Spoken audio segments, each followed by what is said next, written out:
Hey, y'all, happy Thursday. I hope you're having a great day. To all of you mothers, let me go ahead and say happy Mother's Day as well to you. Um, I did not get this said to y'all on Sunday, but if for some reason you're not going to be here because you're going to be with mom, by all means go and God bless you. I really do sincerely mean that. I don't want y'all to ever feel tethered down like you can't go be with your family for stuff because you're teaching students. That's really important for me for what you do, but again, you doing stuff with your family is really important as well. So just give me a heads up. Attendance may very well be down this Sunday. We won't know until Sunday. If that's the case, though, we may start merging classes together. In fact, if y'all even want to pre-plan that ahead, I'm more than okay with that. I think that would be really, really cool. But my Becca's going to be teaching the freshman girls for Miss Danette. But again, we'll just see who all shows up on Sunday. But this is a fun lesson, fascinating lesson. It's okay to say this is a really weird lesson too, but there's some great stuff for students to learn this. For starters, I think it's a really appropriate lesson for Mother's Day. Think about this, moms. Is there anything that you would love for Mother's Day more than for your children to stop complaining? Wouldn't that be awesome? I'm not even a mom, and I would love to hear that. I know my wife would dearly love that, though.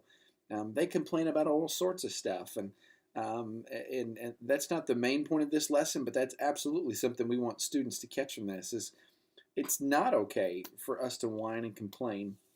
That wasn't ultimately the sin. We'll get to that in a second, but whining doesn't do us any good. And the New Testament talks about this as well. It says very clearly, I think it's in 1 Corinthians, it says, it's Philippians, do everything without grumbling or complaining.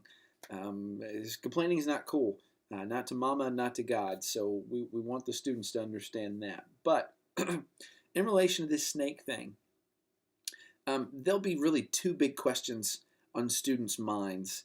And they may or may not verbalize but I promise you that at least a few of them are thinking this. Number one, wow, it was really mean of God to send a bunch of snakes after his people just for complaining. And the reason they think that is because they don't think complaining is that big a deal. They know complaining is not right, but I mean, really complaining? That's why they're going to die? Really point out to them what it says about the specific kind of complaining is involved here. They're accusing God of treachery, and that's a really great word. They're accusing God of bringing them out to die. God, you don't love us. You don't care about this. Lord, you're mean. That kind of complaining understandably sets off the Lord. This would be like if any of your kids said, Mom, you really don't love me, and you don't love me because ... Of course that's not true, and you've got an entire lifetime of history to prove that's not true. God, by the way, is not being petulant here. He is right and just to, discipline his children. In fact, he's even being merciful in this process because we know the wages of sin is death. Some of the people died, yes, but not everybody got bitten and not everybody died. And again, a way of mercy was offered.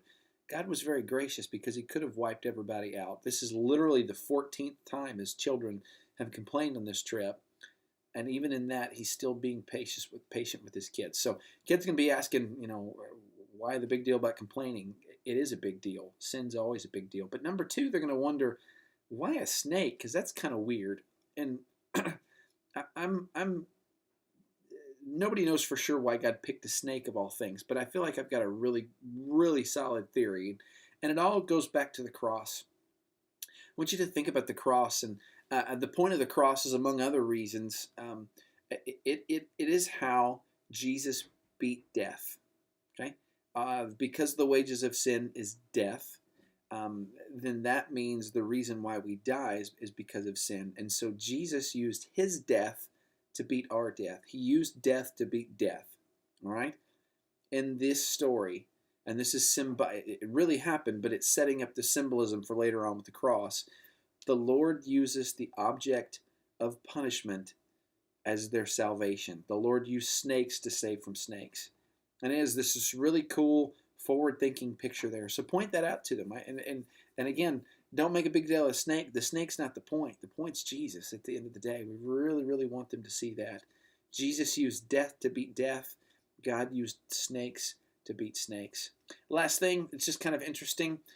You probably know this. The modern day symbol for medicine, and not even modern, it's been around a long time, is a snake wrapped around a pole. It's called the rod of Asclepius, which is Greek mythology. But it's almost certainly that Greek mythological story was at least somewhat adopted from this story that we see in the Old Testament, because it long outdated what's known as Greek mythology. So that's just fun facts. Guys, I love y'all. Praying for you again. Mamas, happy Mother's Day. We praise God for you, and I can't wait to see y'all on Sunday. Bye.